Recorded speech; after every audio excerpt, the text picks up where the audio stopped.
Chapter 13. I get a demon up my nose. At this point, I should change my secret name to Embarrassed to Death by Sister, because that pretty much sums up my existence. I'm gonna skip over our travel preparations, how Sadie summoned Walt and explained the situation, how Bess and I said our farewells at dawn and rented a car from one of Bess's reliable friends, and how that car broke down halfway to Cairo. Basically, I'm gonna skip to the part where Bess and I were rumbling along a dirt road in the back of a pickup truck driven by some Bedouins looking for a village that no longer existed.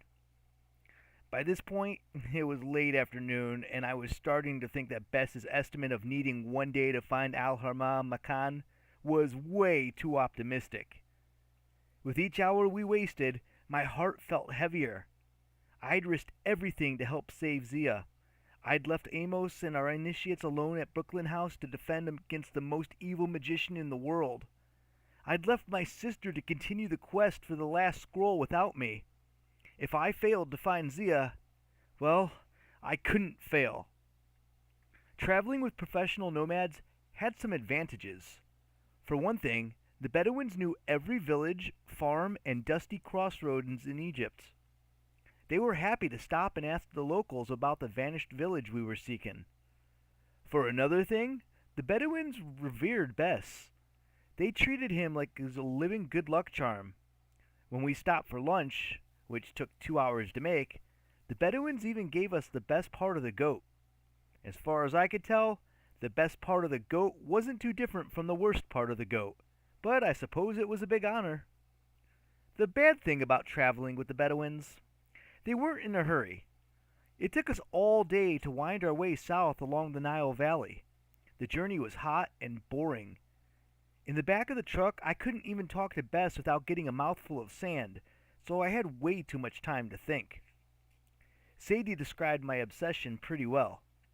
The moment she'd given me the name of Zia's village, I couldn't focus on anything else. Of course, I figured it was some sort of trick. Apophis was trying to divide us and keep us from succeeding on our quest. But I also believed he was telling the truth, if only because the truth is what would rattle me the most. He hadn't destroyed Zia's village when she was a child. For what reason, I didn't know. Now, as she was hidden there in a magic sleep, then unless I saved her, Apophis would kill her. Why hadn't he killed her already if he knew where she was? I wasn't sure, and that bothered me. Maybe he didn't have the power yet. Maybe he didn't want to. After all, if he was trying to lure me into a trap, she was the best bait. Whatever the case, Sadie was right. It wasn't a rational choice for me. I had to save Zia. Despite that, I felt like a creep for leaving Sadie on her own yet again. First, I'd let her go off to London, even though I knew it was a bad idea. Now I'd send her to track down a scroll in a catacomb full of mummies. Sure, Walt would help her, and she could usually take care of herself. But a good brother would have stayed with her. Sadie had just saved my life, and I was like, "Great, see you later, have fun with the mummies." I'll just say Walt is my brother. Ouch. If I'm honest with myself, Zia wasn't the only reason I was anxious to go off on my own. I was in shock that Sadie had discovered my secret name, unless she knew me better than anyone in the world. I felt like she'd opened me up on the surgery table, examined me, and sewn me back together.